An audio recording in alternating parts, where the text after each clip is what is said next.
We've got another great story to share with you today, an inspiring journey into local government leadership, because that's what we do here on the HaltingWinter podcast. We tell the stories behind the titles, the unique paths into public service, and the moments that shape how these leaders show up, even when the work gets heavy. Every day, local government quietly makes modern life possible, and behind every service is a person doing work that often goes unseen. This is the HaltingWinter podcast, and I'm Seth Winterhalter. Every week, I have the pleasure of sitting down with local government leaders from across the country that remind us where government really lives, locally, doing the work that truly matters. This is the work that builds belonging. Before we hear today's conversation, I want to take a moment to thank our sponsors. Tyler Technologies has been exclusively serving the public sector since 1998, partnering with cities and counties to make their work more manageable, more connected, and more effective. From smarter budgeting to artificial intelligence, Tyler equips local governments with software and solutions that help leaders serve with clarity, efficiency, and impact. You can explore a variety of free resources at tylertech.com/winter. That's tylertech.com/winter. And if today's conversation resonates with you, I want to invite you to check out the Municipal Leadership Development Circle. It's a global community of local government leaders who are committed to growing together, supporting one another, and leading well in the middle of municipal pressure. You can learn more about the MLDC at haltingwinter.com/MLDC. That's haltingwinter.com/MLDC. And now, let's turn to today's conversation. My guest on the podcast today is Jeff Fiegenschuh, City Administrator in Washington, Illinois. Jeff, welcome to the podcast. It is a pleasure to have you on today. Thank you, Seth. I appreciate it. It's a pleasure being here. I'm amongst a crowd of very astute individuals, so I'm in good company, and I appreciate the opportunity to speak to you.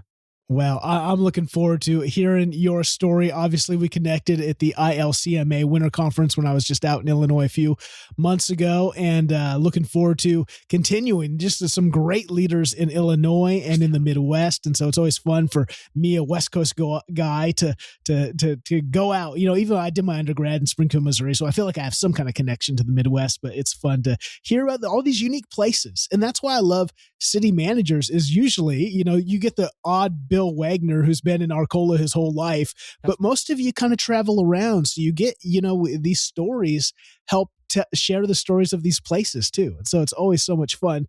Well, to do that, let's start at the beginning. Tell us about where you were born and kind of the childhood that shaped you and your unique place and context growing up. Yeah, I'm a true Gen Xer, right? I was born in the mid '70s, and I learned my civic pride, or what I love to do from my parents. I was born and raised in Nebraska. Went to college, did all my undergraduate and graduate work in Nebraska, and my first foray into city administration was in a small town, David City, Nebraska, which was close to Lincoln. But my mom served as the county clerk in Cheyenne County, Nebraska, for 30-some years, and she's the one who really kind of sparked my interest in civic engagements. And I actually, when I was younger, I was pretty involved in politics, and ultimately decided that's not what I want to do with the rest of my life. I wanted to be more engaged and involved in actual policy and not the political side. And so was going to go to law school and decided there's too many lawyers. And no offense, some of my best friends are lawyers, so that's no offense, but I knew that wasn't for me, especially, I graduated with straight A's with undergrad and thought when I took the LSAT, well, I don't need to practice for that LSAT. And then I took the LSAT and my advisor was like, yeah, maybe you need to set your sights a little lower on where you're going to go to law school. So ultimately, I decided to go to graduate school and pursue an MPA. And one of the classes I took was in state and local governments. And I shadowed the city administrator of Wayne, Nebraska, where I went for my undergrad.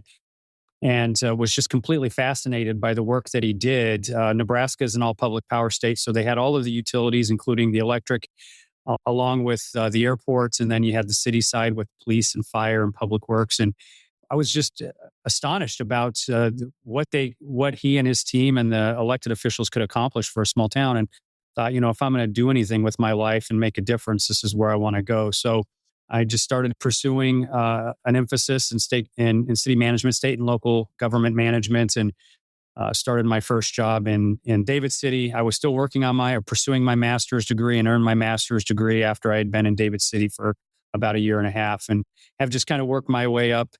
Moved around a lot when we were younger. My ex-wife and all of our family are from Nebraska, so we tried to stay close to there. But the older I got, the more I wanted to stay longer in communities. And I love being in Princeton and Rantoul. And ultimately, I was in Rochelle for about 8.5 years. And was, after you've been in a community for a while, sometimes it's just, it's time to move on. And I figured if this is the time, Washington would be a great community to move to. And I've been very blessed, great mayor and city council and staff here. So I left a great group in Rochelle and came to a great group in Washington. I've been very blessed in my career. Oh, I love it. I can't wait to dig into all this. Okay, so let's go back to Nebraska, because again, me as a Washington State guy, I think of Nebraska and I just think of corn, and you all live thousands of miles from each other, and I don't know how you survive. So tell us about kind of what, as you're growing up, were you in were you in an urban environment, suburban, and what was that like for you? You said your mom was a county clerk. That's interesting. How much kind of insight were you aware of growing up of local gov? And as a city clerk, it's one of the things I highlight. I do a lot of speaking for city clerks. I think they're one of the kind of neglected people in local gov, as a lot of people think they're just secretaries. And that's such a vital role. In fact, if a city doesn't have a city administrator or manager, they have to. I think it's law that every city has a city clerk. So it's city clerk, yeah. So what was that like growing up? What was the influence? Did she bring home drama? Did you hear about county drama? What was that like? No, well, if she brought it home, I was in high school when she was first elected. And so I was a little bit more in tune to whatever I cared about at the time, which was hanging out with my friends. But so I grew up in Sidney, Nebraska. So Nebraska is very similar to Illinois. When people, where are you from? When you say Illinois, they say are near Chicago. And it's like, well, they're clearly, you don't realize there's more to Illinois than just Chicago. And don't get me wrong, I love the city. But Nebraska is the same way. When I would run into people and say I'm from Nebraska, oh, Omaha, Lincoln? No, the other end of the state. I live 15 miles from Colorado and about 30 miles from the Wyoming border. Very rural. Sidney was the home of Cabela's, and that's a great community. And unfortunately, when Cabela's closed, it affected the community greatly, and they've done a great job recovering through some really good leadership. But I grew up there. It was very rural, and the nearest mall was Cheyenne, Wyoming, which was 100 miles away, and it certainly shapes your perception on reality, and in a good way. My parents were my mom was the clerk, and my dad worked for my grandpa, who owned a business. And so we're, just you learn to kind of provide for yourself, and it was a very good life, and people were very friendly. And but I do remember, following local government as a kid, and I didn't really perceive it the way I do now. It's just listening to people. And back then I was like, why do I have to pay a 1-cent sales tax to help fund the golf course? I don't want to do that. Well, what did I know? I was in high school. I didn't know any better. But having been in government now, and I can appreciate, why or why not that tax was important at the time. But yeah, it was great growing up. And I went to community college. In fact, 2 of my kids went to community college and graduated with associate's degree. It's a great way to save money and stay close to home and get your gen eds out of the way. And that's when I started getting more involved in local politics. And I wanted to run for the governor of Nebraska, and ultimately was like, that's never going to happen. So that's why I went and moved towards city management. But yeah, it really did shape who I was. Nebraska is an absolutely astonishing state. The people are some of the friendliest people in the entire, not just the country, but the world. It's not all corn. Where I grew up, it was wheat and sunflowers way out west in the Panhandle. So it was a good life. And again, like I said earlier, I was very blessed. Yeah, my mom was the county clerk, and she would kind of talk about some of the trials of being a county clerk, and being very reliant on property taxes. Definitely hurt a lot during the budget season, when she was going through budgets.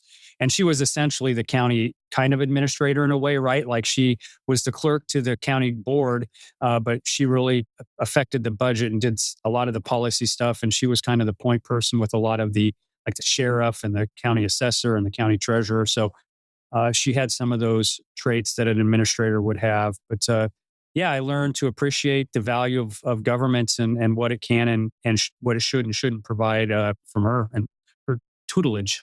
It's so interesting. And did you say that was an elected position? Yeah, she was elected. County clerk is elected.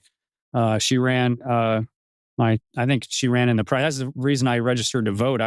My mom's like, you need to go register to vote so you can vote for me. And I didn't have a choice. She was Republican. I had to, and not that that's bad. I didn't know what I wanted to, which party I wanted. And I was actually leaning independent. And in Nebraska, you can't vote as an independent in a primary election. So I had to pull and register as a Republican so I could vote for her. But I voted for her the first time. I missed voting in the presidential election in '92 by a few months. And so she was the first person I ever voted for. I love that story. It's so good. And so then that, kind of turns you on to, okay, here's something. It's one thing, I was a associate ASB president for my high school. And it was, I was just a popular kid, singer, athlete. And I wasn't really thinking about it. And then it was like, oh, maybe this is a possibility, like you say, like, I'm going to be governor of the state. It's like, I have no idea what's really going on, but it is interesting. Like, again, these influences and these things that weave and wind their way through our life. You end up at Wayne State College again, studying poli-sci and gov. And it's like, oh, maybe this elected, maybe a lawyer. And then you end up kind of settling on you go to the University of Nebraska for the MPA. When was it that you really thought, when did city management administration come on your radar? And when did you feel, was it in your master's that you kind of were like, I want to become a city manager? Or was that time, did you start working for local gov David City and then that developed? No, it was during graduate school. I've always had a passion for service. I would love to own my own business maybe when I retire, but it's just not who I am. I mean, don't get me wrong, profit's important, and you don't have local government without a business that generates profits and pays taxes. But I really wanted to do, God only gives you one chance to live. And I was like, I really want to do something that makes me happy and not come home from work every day where I don't feel like I've accomplished something. And I wanted to be a lawyer, and I wanted to, either prosecute or defend people who were wrongfully accused. And again, ultimately, I didn't take the LSAT as seriously as I should have. And so when I decided, and also, hearing horror stories, even in the late '90s about lawyers coming out of law school with $100,000 in student loan debt, making $25,000 a year, the math didn't equate in my mind. And so I ultimately decided to pursue my MPA. And again, I love, in city management, they talk about in your MPA program, it is a political job you're not a Republican or a Democrat, but it is political, right? And learning how to bring people together more now than ever before. When I first got into the profession, we talked a lot about budgets and all these other things. And now you're really you're a consensus builder. Yeah, and budgets are important, but you don't get a budget unless you build consensus, and you're building teams and you're building relationships. And so city management it's kind of like being a baseball manager. You're still involved in the game, but you're really the face of, and you're bringing people together to get the entire team to play together, right? To win the game. So it's changed a lot, but I love it. And I love public policy. And I think, I do think government can be a function for good if done correctly. And when you look at society, you can't have a functioning society without wastewater and without potable water and without lights and streets. And so we really truly are engaged in people's lives every day, hopefully in a positive way. And I understand some people get upset with government, and rightfully so, but we can make really positive change. And I love that. And I'm part of projects that when I'm down in the dust, long gone, that water treatment plant that I helped build, or that substation, or the road, or whatever, you pick it, it'll still be around, and my name will be attached to that. And that makes me very proud.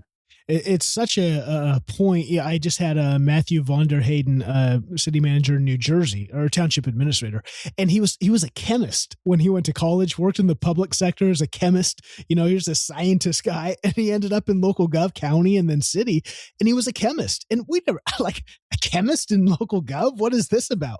But people have no idea, not only of just the services that we take for granted, right? The water, the sewer, but all that goes into making that happen. Not just in the testing of water to make sure, right, that you can actually drink it, but then in those power plants and those water treatment centers. People have no idea all that goes into that infrastructure. Then we'll complain about our taxes, but it's like, do you know how much it costs to not only build those, but then to operate them so that they're efficient, so they provide the services? So yeah, like you say, and oftentimes you'll be a part of that work that you may start it, you may continue it, you may finish it, but that's kind of the unique thing of city management too. When you even if you were at a place for 20 years, these projects can be so long, and so, a treatment.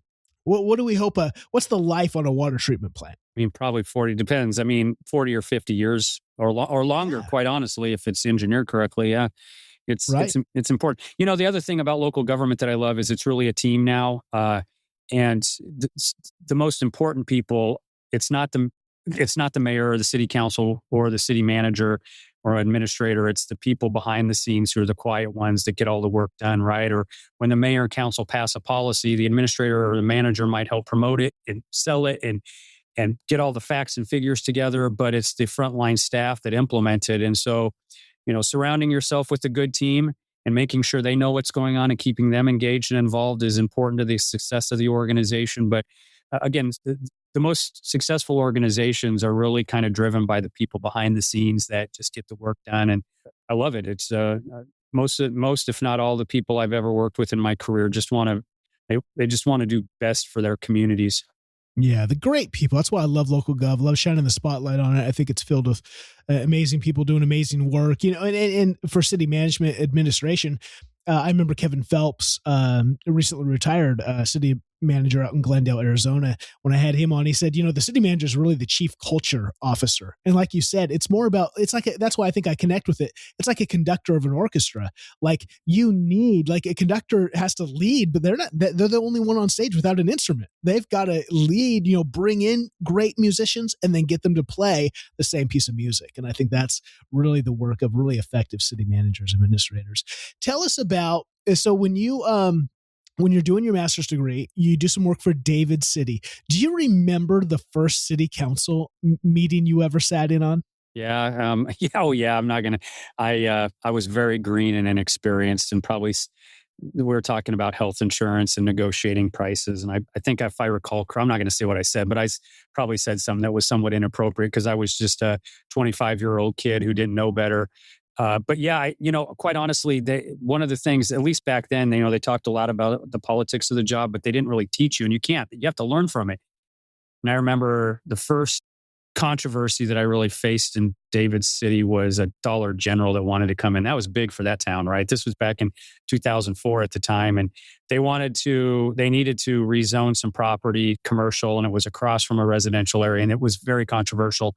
And I got tied into it, and was seen more as a proponent of it. And it was good for the community. But now I've done this long enough to know now that you just provide the facts and you can try to stem misinformation, but you give them the facts and you stay clear of the policy. And I got entangled in that, and I didn't lose my job or anything, but I learned very quickly that when your face is associated with it in that kind of position, people remember you for that. So with some people, I did a lot of good after that, but they just remembered me he supported that Dollar General. So I learned very quickly how to navigate those political circumstances. And I had some mentors that kind of helped me after that. But it was trial by fire, and I learned the hard way. And, the other thing is you're not working for one boss. You're working for 7, 8, 9 different personalities and trying to, I don't mean this in a bad way when, as they say, you're herding cats, because I don't want to compare our great elected officials to cats, but you have people going in different directions, and a good manager, as we all know, can try to bring everybody together and get everybody moving, and not just the manager, but the whole team, the leadership team, getting the organization going in one direction. And I learned very quickly about the different personalities, and it was a very conservative community. They didn't want to raise taxes or the biggest challenge I had was reminding them, hey, you're running these electric and these water utilities, and you've got to make money. Like, you can't operate these things at a deficit. In fact, the water treatment plant when I first toured it had stalactites hanging from the ceiling, and the power went out one day, and they were basically running the water treatment plant off of a car battery. And I'm like, so I took the council through there. I'm like, this is not, we can't do this. And so, but I also learned that they all understood that, but some of them wanted to raise rates, some of them didn't. So how do you bring everybody together to understand the importance of it? And so David City was a great community. I learned a lot there. It was also pre-Facebook, right? And pre-MySpace and social media. In fact, that's just when I left David City, was when you could make comments on the newspaper website. And the controversy was you didn't have to put your name in there. You could put a fake name in, but that's when you started seeing it. But you just didn't have the issues that you do now with social media and that social media can be it's a great tool to reach out and connect with people, but it can also spread misinformation very quickly. But I learned a lot in David City, and I learned very quickly about how to stay out of the politics. Well, that's what I wanted to look at. I wanted you to go back and remember that, again, these first city council, and kind of like you say, here's the drama, the Dollar General, that was the big, there's lessons to be learned there. Now look, fast forward 20 years from then, and now think about what people face in city council. And I'm sure you face them, where you hear the stories when you go to things like the ILCMA, and you hear just the incivility. And like now, like you said, the beginning was, the beginning of comments. Like, what? You can comment. You can just have the grayscale, face figure. You don't have to put your real name. And now it's just like people don't. I have sat in and seen videos of city council meetings where I'm like, how are rational adults speaking like this? How are you not embarrassed that this is on live TV to be recorded and seen? Like, it is mind blowing to me. So maybe just for the audience again of people who are just residents, just people listening to the podcast, what has it been like over 20 years to go from what you thought? I'm sure when you were facing that drama, you were like, wow, this is wow, I wasn't ready for this local gov, to now the incivility, the chaos, the things that aren't even the Dollar General. They're like, even things like I talked to a city manager the other day who was overwhelmed because the city council meetings were being dominated by stuff in Gaza. And it's like, what do we in Timbuktu have anything to do with Gaza? Talk about how have you dealt with that as a city manager? What do you think? What are some of the pain points? And then are there solutions to this? Yeah, I mean, it has changed dramatically, since I came into this profession. So I'll give you an example. It didn't affect Washington, but a community close to us was looking at bringing a data center in, and ultimately, I don't think it's going to happen. And they're very controversial. I did find it ironic that there was a lot of opposition on Facebook, and I'm like, where do you guys think that this data is being stored? It's a huge data center somewhere, but. So anyway, I don't know if that was lost on them or not, but it was very controversial. And one thing that I've learned is that, especially in this age of social media, you have to get ahead of the story. Once you're behind it, you're just playing catch up, and you're allowing other people to write the story, right? To narrate it. And I don't mean that to like they're wrong. I'm just saying if you've got controversy, you need to be out and ahead of it. This community and the previous community I served, we had public engagement people on staff. I think that's very important. They did very good. Jenny and Rochelle and Amanda here have done great jobs reaching out, engaging people, bringing them into the government, and getting information out on Facebook or YouTube or Instagram or TikTok or whatever platform we're on. And it's important to have those positions to do that outreach. I've been very, very, I don't want to say blessed. I've been lucky, quite honestly, not to be in a community where like Gaza or something like that comes up. And I'm not saying that's not an important issue, but I've been in communities that's just not an issue for them. What's an issue for them is maybe a dispensary for recreational cannabis, or which is a good example of how information can get out very quickly. And once it's out there, it's hard to control. So you're really answering questions instead of controlling the narrative, or at least participating in the development of that narrative, right? So for every one big national issue, a lot of small towns face microcosms of that can be very nasty. One of the things I've really come to appreciate is city councils that are willing to take the courage to raise utility rates. When I got into the profession, you'd be in communities they'd brag that they had the lowest rates in the area, or they hadn't raised rates in 30 years. And it's like, well, all you're doing is you're passing the buck onto a new generation. The previous generation got the benefit of the utility infrastructure without paying for it. Now the rest of us have to. And so those are issues that I've really dealt with in trying to convince people that, hey, if you're willing to spend $50 a month on a cell phone or $30 on cable, why aren't you going to spend $20 on water? Because your life isn't going to be anything without water and wastewater or garbage pickup or electric. So, but again, it's a team effort, right? It's not just the manager's job. It's having a very effective, competent team that knows their stuff. And then your job as the manager is, as long as they're right and ethical, you support them. And I do believe in that. Like, I will support my staff to the T when I know they're right. And they'll support me and supporting the council and the mayor. and all those things. But having a good team around you makes it so much easier. And again, I'm not sitting there saying that I've sat through some really bad council meetings where I was the target.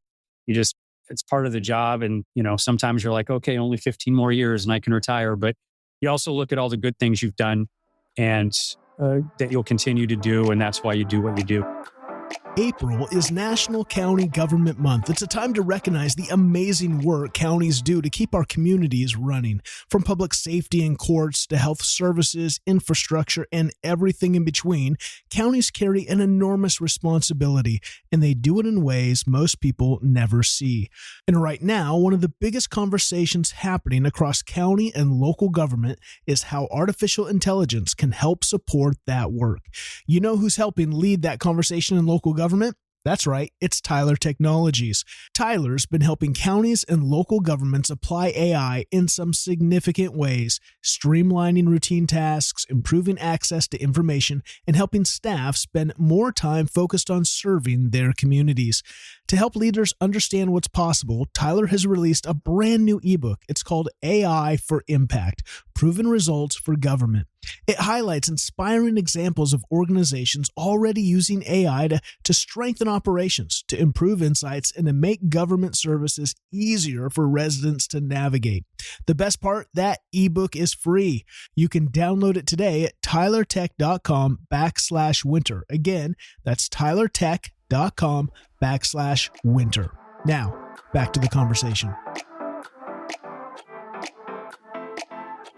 Yeah, I think anything that is great to be a part of, it has challenge, right? I think that's just part of the reality of it. And it is a unique day. Like you say, communication is not an option anymore. And I think in local gov, it's kind of felt like, well, no one cares about local gov. It's hard enough to get people to even vote. But now, like you said, that's a great point. You've got to be ahead of communication. It can't just be a default. It can't be a reactionary. If you want to actually move things forward and create a flourishing city, town, etc., you've got to be out front. You've got to be telling your story. You've got to be, and that's what the podcast exists. I think the reason we've got a lot of people retiring from local gov, especially key positions, and I don't know who's filling that. And as I do these interviews, oftentimes I'll say, "Were you even aware of local gov or city management? When you're growing up?" And the vast majority, over 90%, say I'd never, I didn't even learn about city management until I was in an MPA program. I didn't even join the MPA program for necessary city management. So how can we let people know of these opportunities, but to be involved, even if you're not going to be, a career in local gov, how can you care about the very place that gives you the modern lifestyle that you live, all these services that, man, if those were taken away, can you even imagine? It'd be an episode of The Walking Dead in 48 hours if you didn't have a city providing you these resources. I mean, take a look at COVID. I mean, when COVID happened, we lost toilet. I mean, think about it. Like literally toilet paper disappeared within the matter of I don't remember if it was a week or less, but I mean, and we live in a civilized society and all the toilet paper disappeared. It was astonishing and really kind of crazy to see that. So yeah, it's, my biggest fear is like especially in Illinois, not only do we have a great city management association, but we've got a great IAMA, which is the deputy or the assistant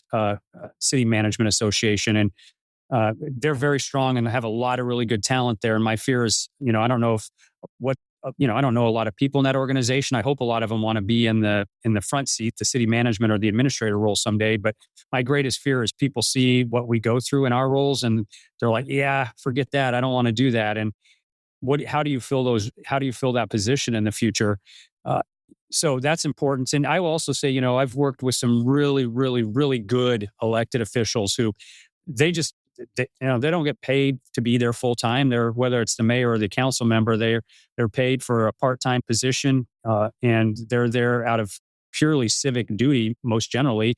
And I've had some really good elected officials that served 1 term or 4 terms, and just they were there to care about the community. And that doesn't mean I always agreed with them or vice versa. And quite honestly, some of the best debate I've ever had has been with council members who I consider to be the most competent and the best.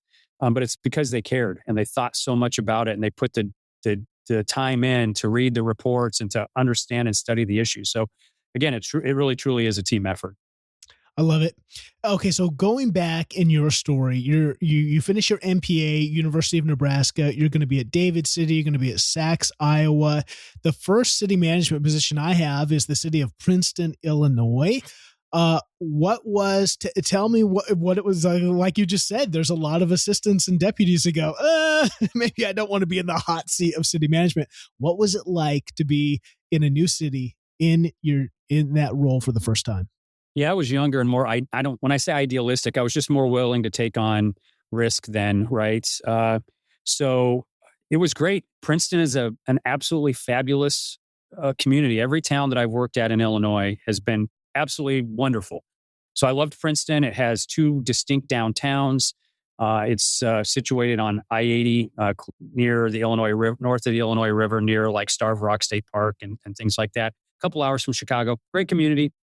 Uh, it was great. I had a great time there. Was there almost 4 years. I left to go up north more, which I learned quickly. I was in Shorewood for a short time and realized that the kind of the suburban lifestyle is just not for me. And I left there and should have never left Princeton. And that's nothing against Shorewood, because one of my best friends is the village administrator there now, who was their chief of police, Aaron Klima. So it's a great community. It just wasn't a good fit for me.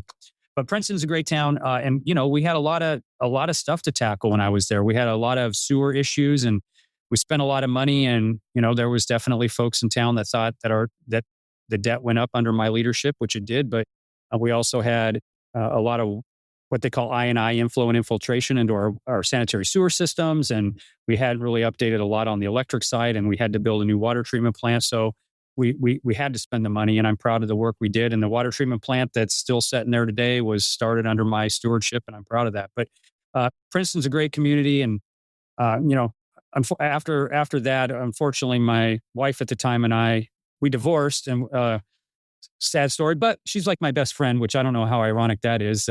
She's a great person, and still lives in that area.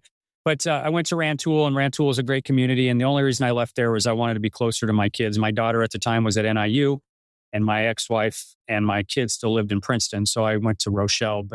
So that was for family. But again, Rantoul was a great community, the former home of the former Chanute Air Force Base. So a lot of redevelopment opportunities right off I-57.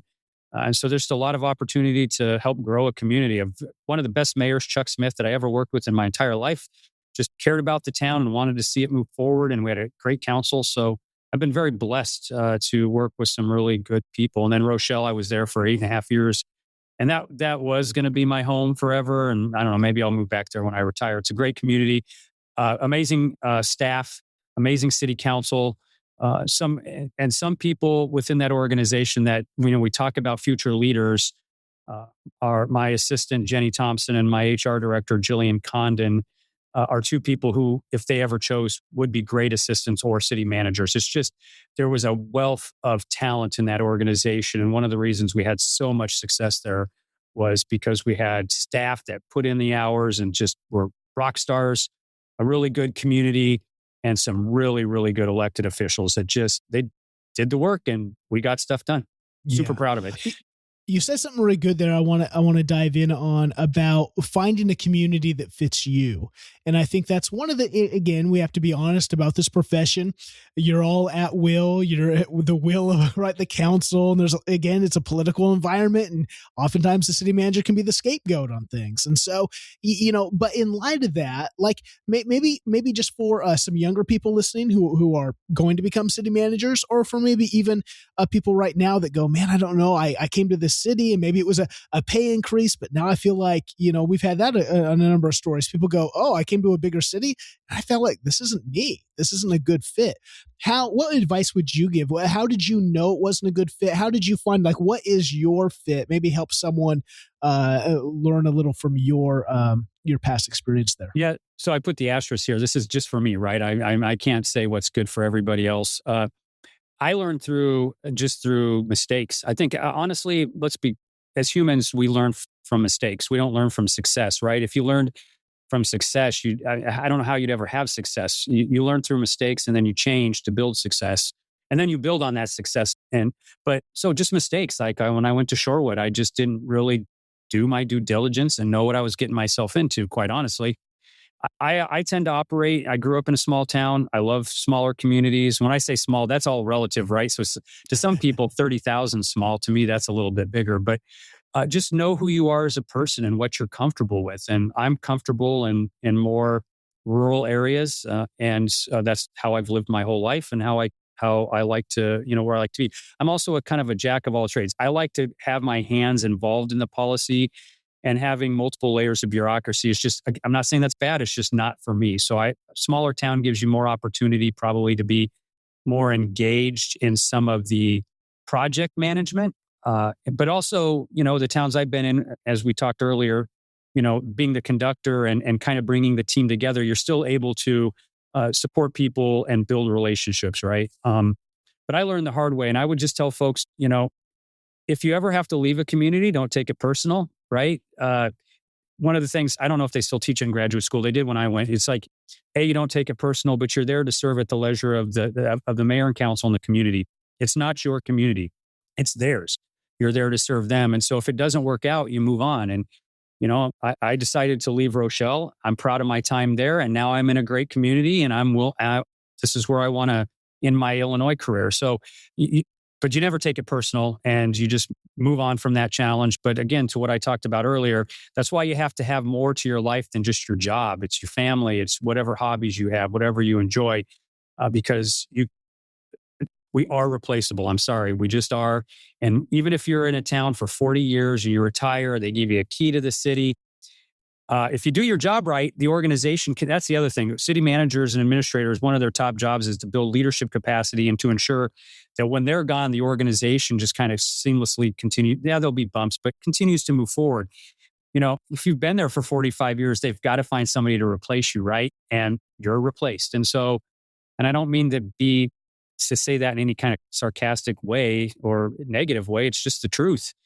And so, you find things outside of work that make you happy, and you don't take it personal. But I would also encourage people to get into the profession. If you want to be part of something that makes people's lives better, this is it. This, and maybe being a pastor or something like that. Like there are only a few jobs where you really, truly can positively impact people.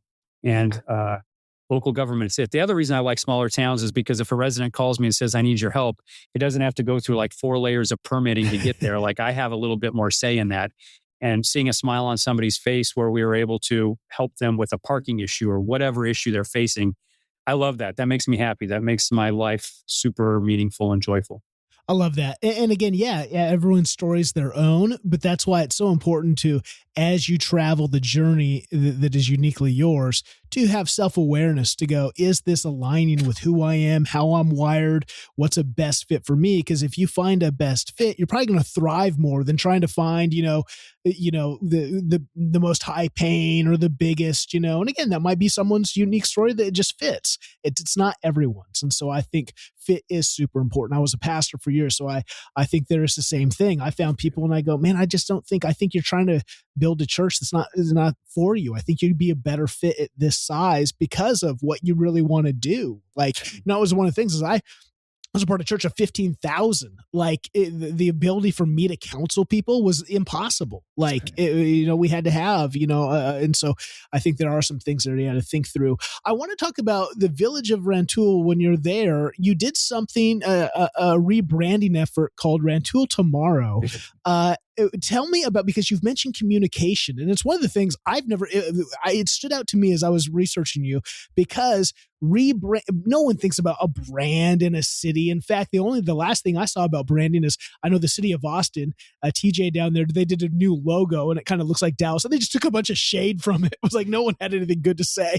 And so what was this all about? What was that? What did you learn from that experience? Why a rebranding effort? What was Rantoul Tomorrow? Here, let me show you something real quick. I've saved this for the last 10 years, put it on the camera. This is our Rantoul Tomorrow, like kind of logo. Like it's a flow chart. And I know it's kind of hard to see, but that's one of the, probably, if I could pick 5 projects I'm most proud of in my career, that's one of them. And, Rantoul had some reputation issues after the base closure, and and they lost half of their population. And Chanute Base was a huge economic driver for not just the town, but for the region, right? And Champaign still obviously had the university, but when when we lost Chanute, it was a huge hit. And so Mayor Smith and the council wanted to rebrand the community and just kind of revision and try to work to bring everybody together. And so, we hired a consultant, and it was like about a 1 year, very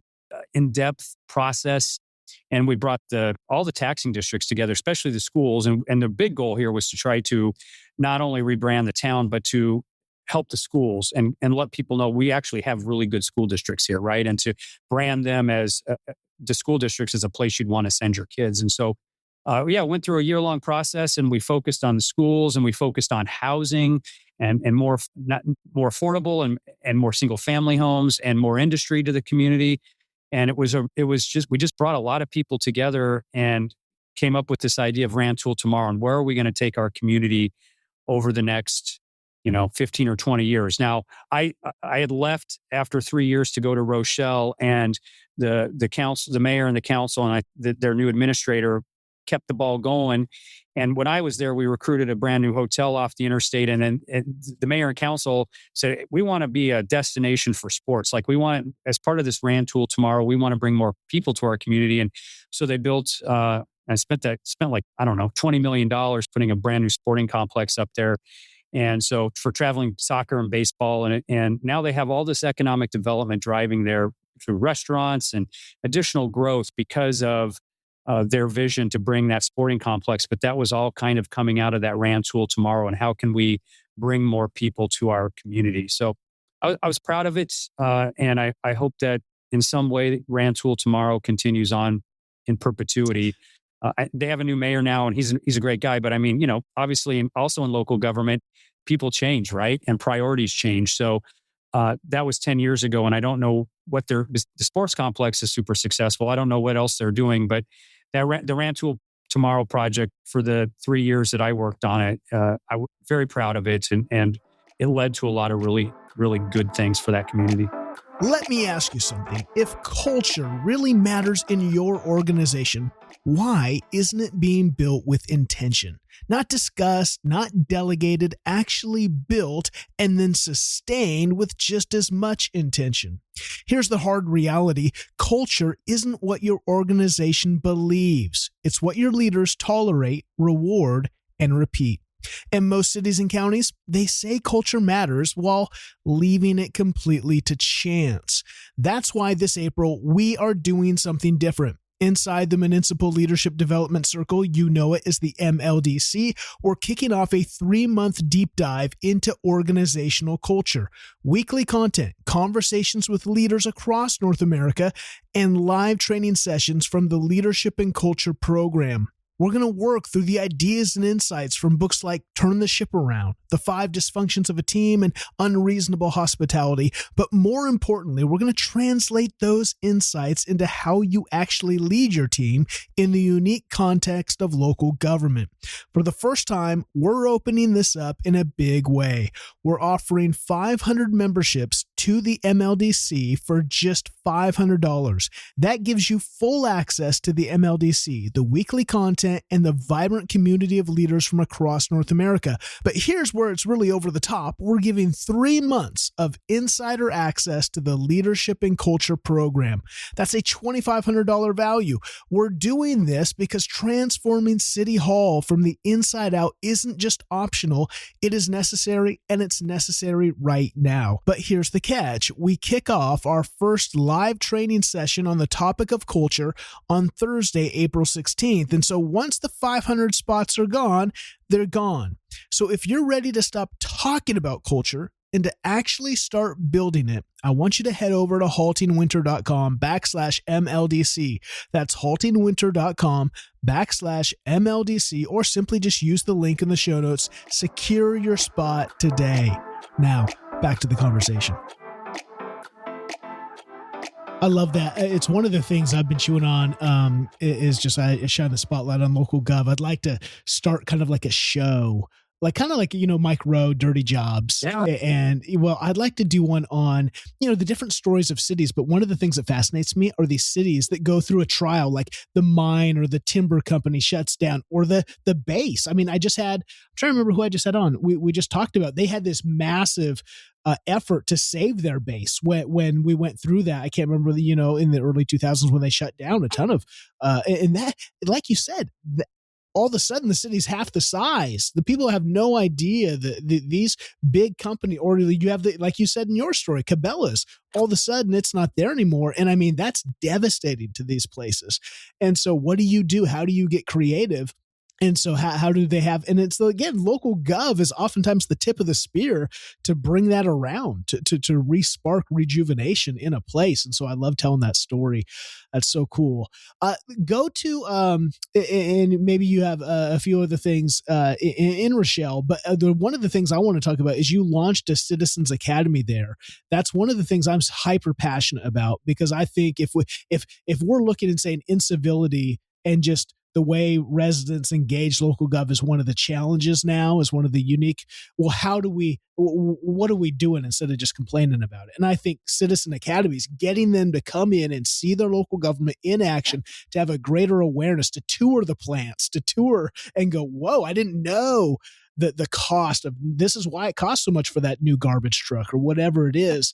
Talk about launching that, and what importance do you see the importance of those Citizen Academy? What did that do tangibly to help you guys engage with residents? Yeah, so I'll be very honest. My job was to support it and to sell it to council. Jenny Thompson, my assistant, Sue Messer, the city clerk at the time, and Rose Huermo, who was her deputy, they were the drivers. They did all the hard work. In all disclosure, like they were the rock stars behind it. They just said, "Hey, what do you think?" And I said, "Let's do it, and I'll support you in any way that I can."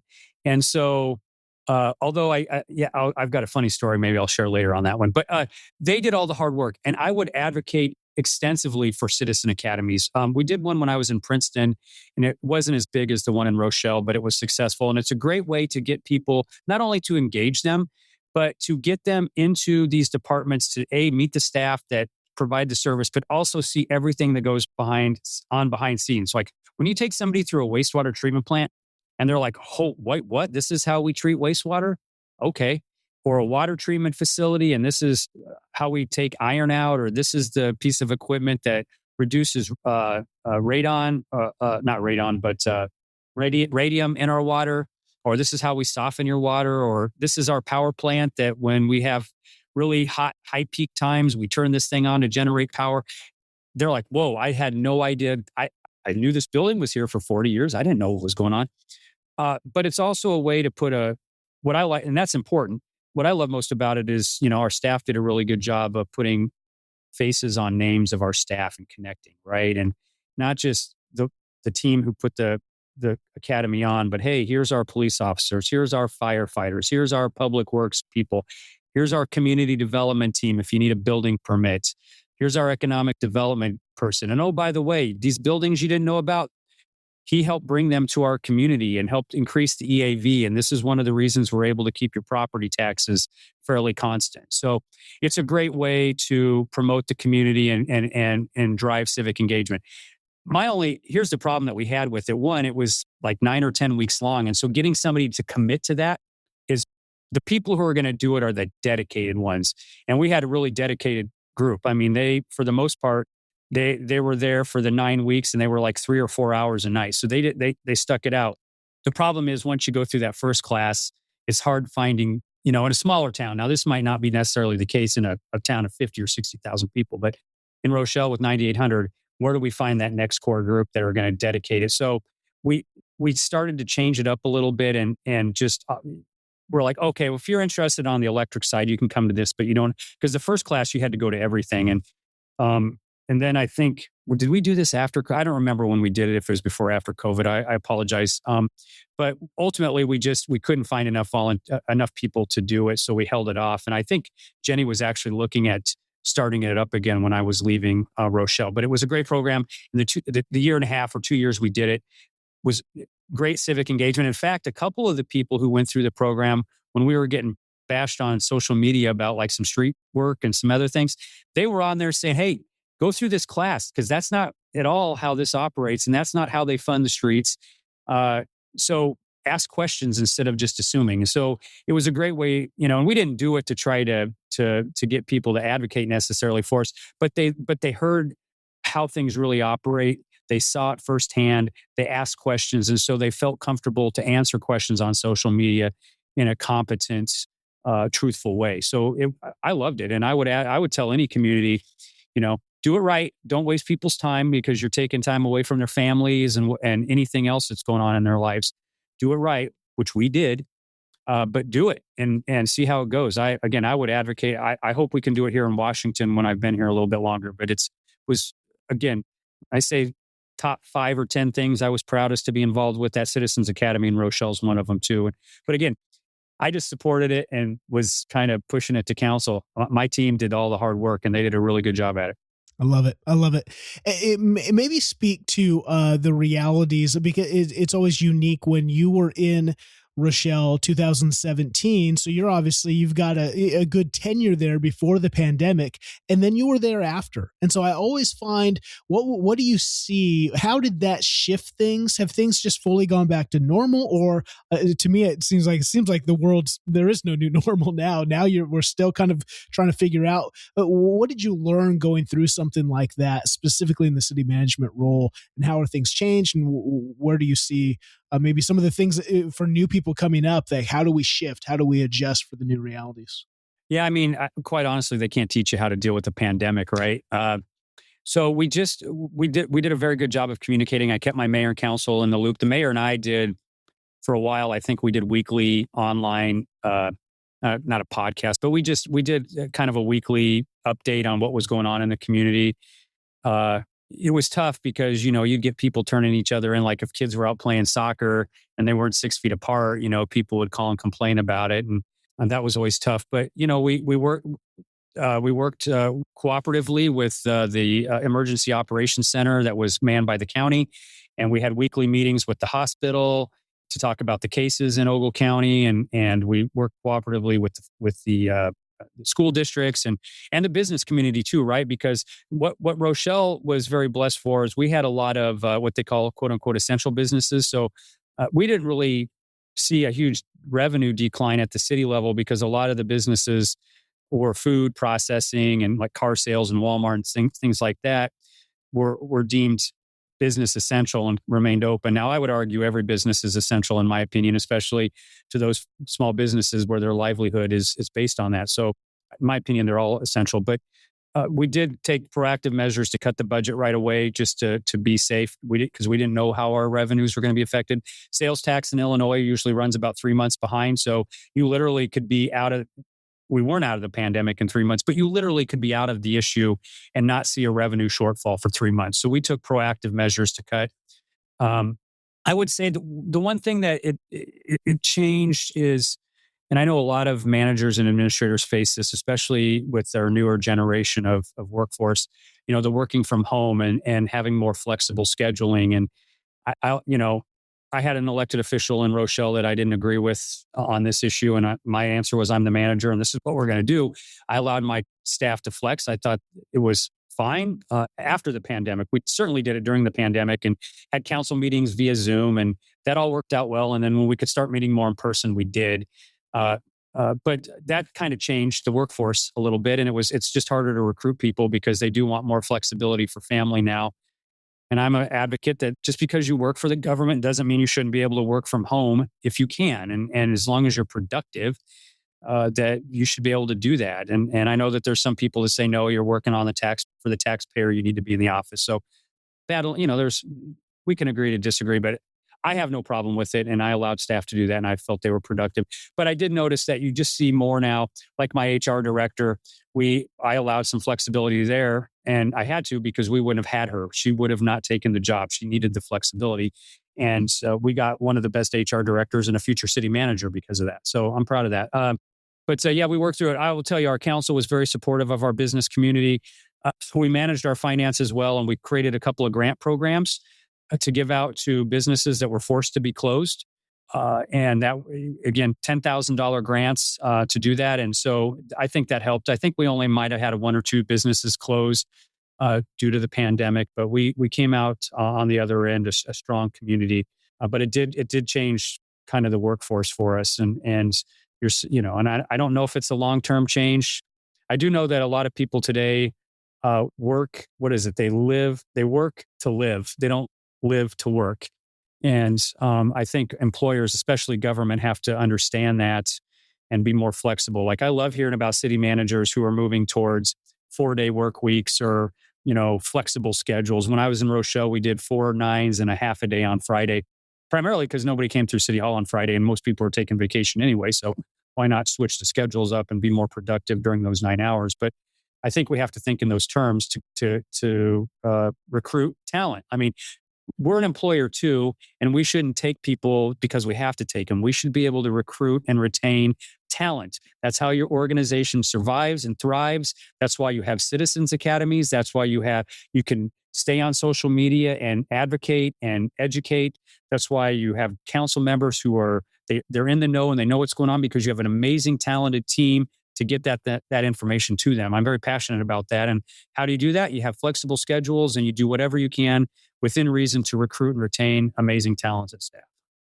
I couldn't agree more. And I think it's two things. It comes back to what you said at the beginning. You had to find what place fit you, just like, what city's what size, what scope.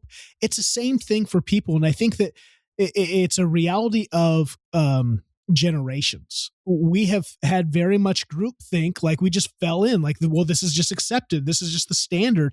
And now people just are living individually more. And so, and like you say, it's not just that if you're older, if you're a boomer, maybe a late Gen Xer, you can look at the young generation and just go, oh no, it's just because they all just want vacation. And that's not the scope. I mean, we have to look to it, just the cost of things. Like, I grew up, both my parents worked, but that was weird. Most moms were stay-at-home moms, and you could easily survive on that.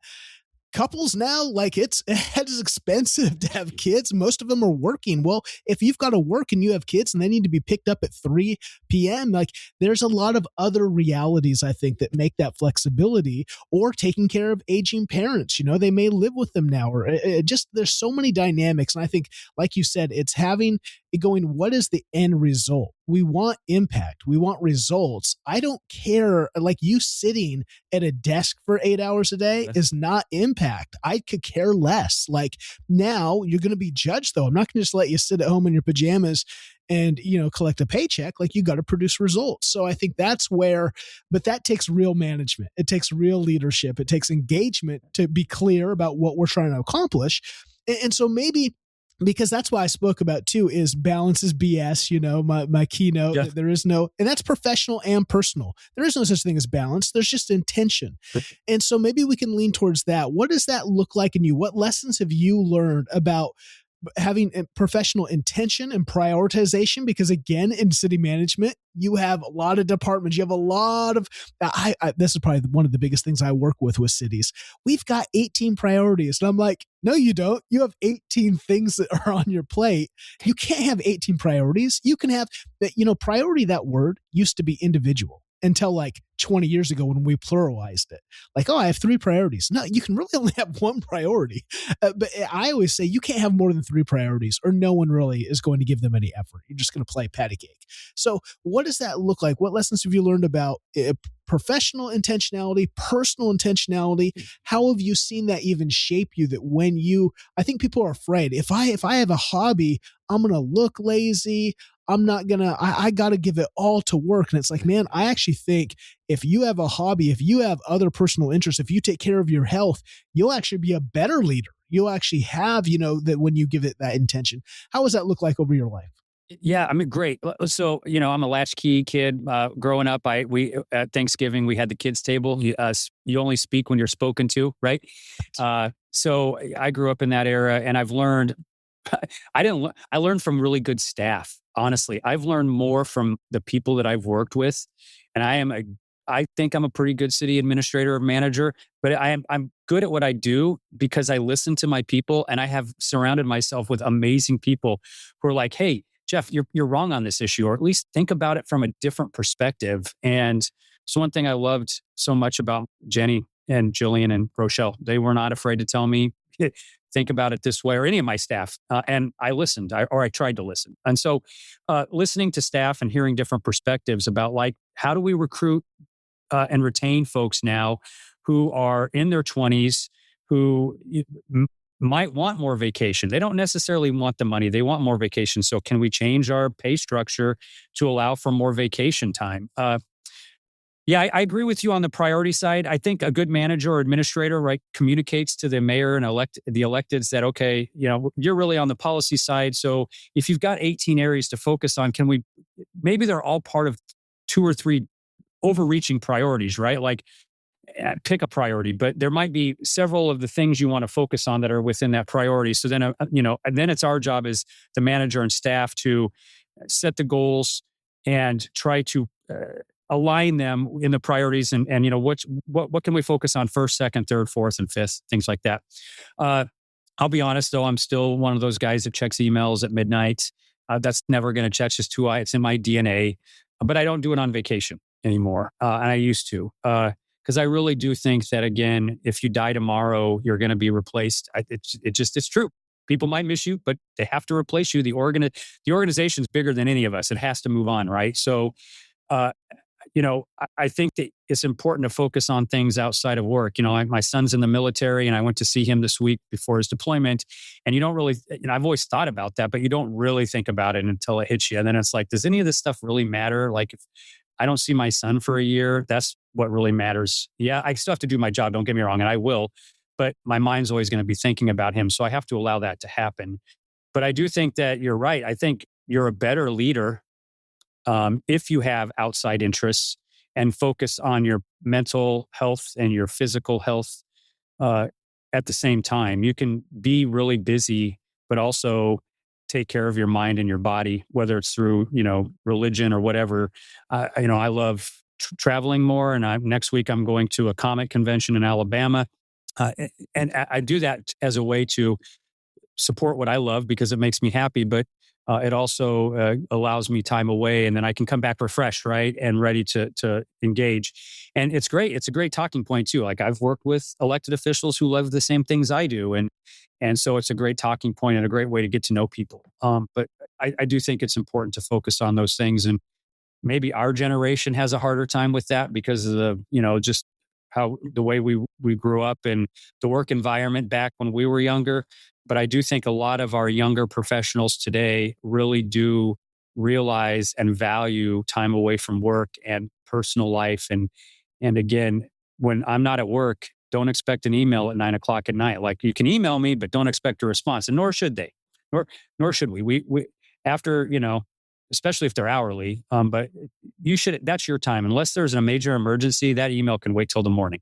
It's one of the things I encourage organizations to be very clear on your communication structures, because I think we can just assume. We can assume, oh, this is so missional work. We're all about the people. That means then the assumption is I need to be on 24/7. It's like, that's not healthy though. You've got to, you have to have protocols. And I always say the easiest protocol is, your email. You just, you feel free to email. Like, you can email me all you want. Email is used for information. It's not used for notification, like we need a response. You can text me, and that tells me, hey, you probably need to look at this, and respond if you think it's appropriate.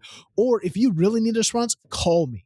Now we've got 3 layers. Now we know how to respond if I hear the different dings on my notification. And so I think it's just being clear like that, so we don't assume, and so we don't set up our lives for just that anxious, nervous, and that, because that leads to burnout. I think we're burning out because more of assumptions than actual expectations. I agree. And, and that's part of the job, right? So part of being an administrator, manager, or sometimes even the upper leadership, you accept that as you might get that text, and maybe there's something on Facebook, and we talked earlier, you need to get ahead of the story, right? You need to stay on top of that issue.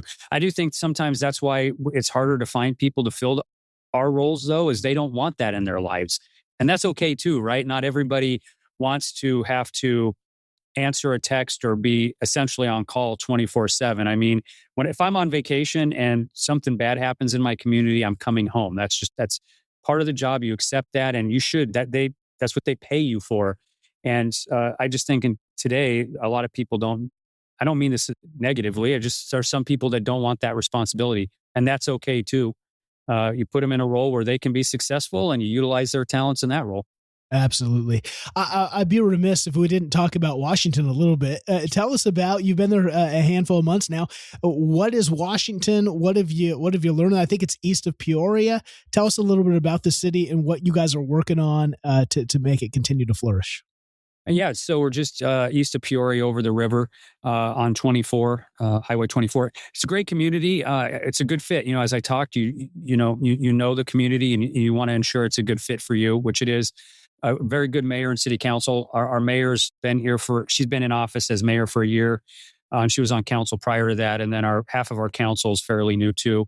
And a very good staff. It's a smaller staff than Rochelle, which is okay. But they wear a lot of hats and they do a really good job at it. It's a very Rochelle was more industrial type community, and this is more of I think a lot of folks, they live here, and we have a very good school system. Like, a lot of people live here for our schools, and they work in Peoria or Bloomington, or some of them work here, but some of them travel over the river to work in Peoria or over to Bloomington normal.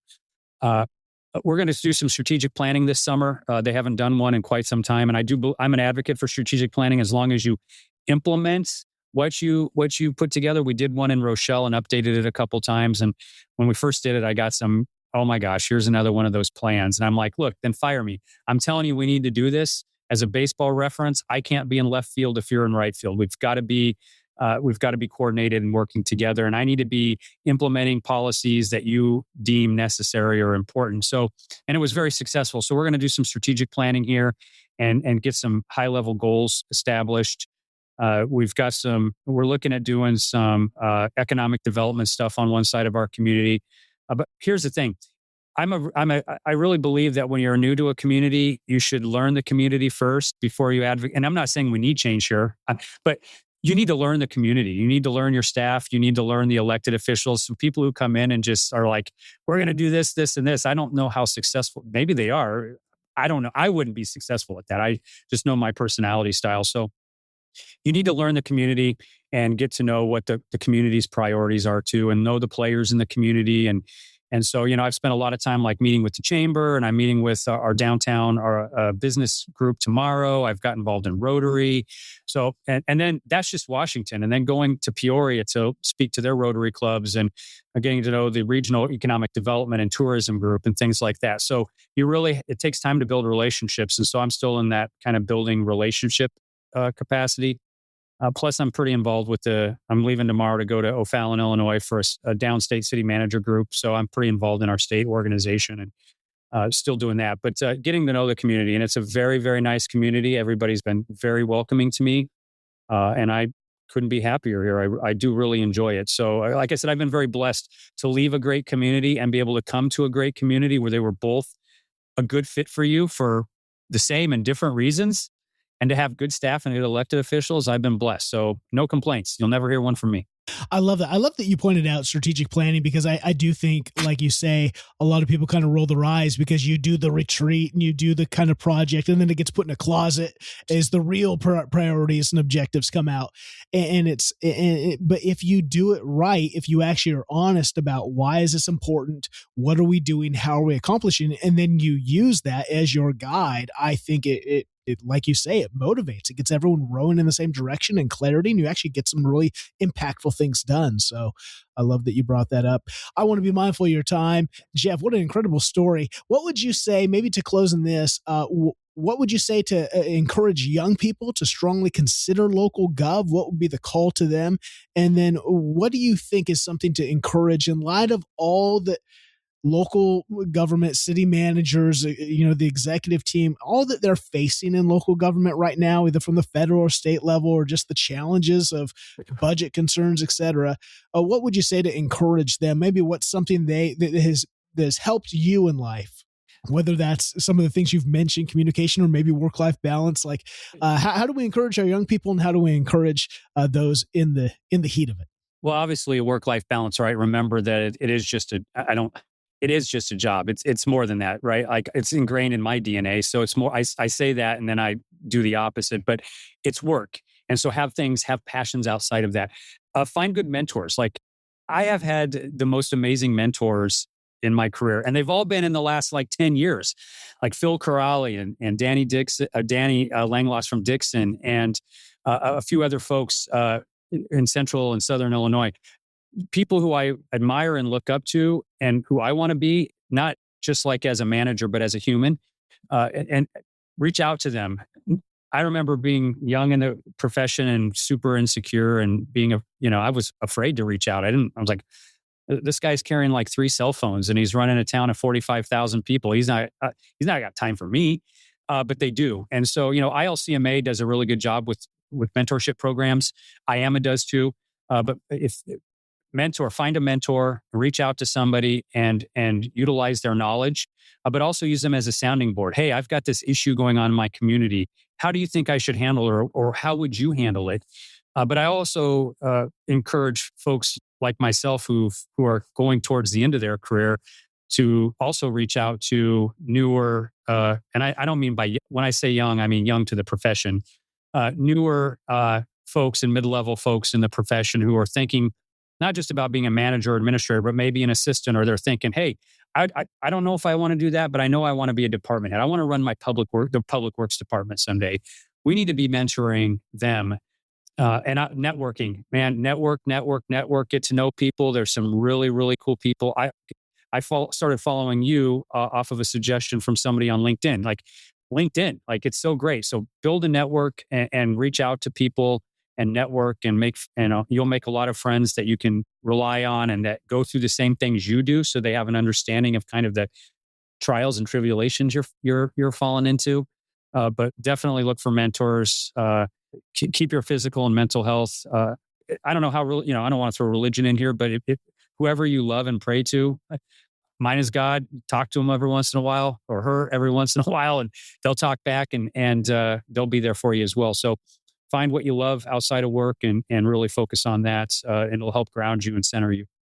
I do think it's just great insight for network. I don't know if there's a profession that needs more network than specifically even city management, but even directors. Like that's the unique thing about the profession. As a pastor, I could go, every month you'd have a pastor's breakfast and we'd all get together, and there's churches on every corner, and we get together, and it didn't matter denomination, et cetera. We could still talk about the challenges of being a pastor. You're the only city administrator manager in your city. You've got to go outside, which can make it, again, you have to be much more intentional, I think, to use that network. And again, there can be a lot of, like you said, there can be a lot of assumptions. Oh, that person's busy. It's the one thing I talk about a lot in servant leadership. I love servant leadership, but there's a shadow side of it. And it's the shame. People will pour out their life on the altar of sacrifice, but they don't want to feel like they feel like they're a burden. So they'll never ask for help for themselves. And I go, man, don't be like that. Ask for the help, reach out, connect, build that network, build those relationships. And like you said, I think that's how we encourage the younger generation. Is I always love people that are, teaching as adjunct professors or getting involved, in the opportunities to encourage young people to aspire and just say, hey, and as you aspire to leadership, I'm here. If you need help, if you need insights, if you just need a place to vent, here's my phone number. So yeah, no, I agree with you 1,000%. That's so well said. And just my final thought, the person you are afraid to reach out to, they might be going through something too. So maybe they need some help as well. So definitely reach out. I love your analogies, like the pastoral analogy and the conductor analogy. If I can steal those sometime when I'm talking, I'm going to. One of my best friends was a pastor, and I'm like, you're like the city administrator for the church, right? Because the pastor is alone in the church too, right? And they're dealing with politics, and trust me, there's politics in churches. So we've got a great ministerial association that I'm going to be meeting with. So don't be afraid to reach out to people of faith. Because they, at a minimum, they're going to pray for you and think of you in your time of need. But when you're afraid to talk to somebody, don't assume that they're just doing okay. Like they might be going through something too, and might want to get some advice from you. Absolutely. I think that's why I encourage mentorship, because nothing has helped me stay sharp than to develop others. I think that's where it really reinforces some of the things that I need to be working on in myself when I'm able to teach or just share or just, have that relationship. So, thank you, Jeff. So good. Anything else as we close? Go Red Sox, go Cubs, man. It's been a tough season for both of them. Let's get it going. Oh, I know I forgot that we share that Red Sox DNA. I love it. It's because it's been tough. And it's just like, I grew up as a Mariners fan, which then I found out the Seattle Mariners were basically a farm team for the Yankees when I was growing up. So I despised the Yankees. So of course it led me to the Red Sox. And then of course we sucked forever until the championship years of the early 2000s. Jeff, thanks. Thanks for sharing your life, your insights, and your leadership journey. It's really, really inspiring. Thank you. Blessings to you and your staff. I appreciate it. The stories we share here on the Halting Winter podcast remind us where government really lives. Locally, right here in our cities, our counties, the communities that shape our everyday life. If today's conversation resonated with you, please subscribe and share the episode to help these stories reach others. I'm Seth Winterhalter. You can find me at haltingwinter.com. Until next time, thanks for listening.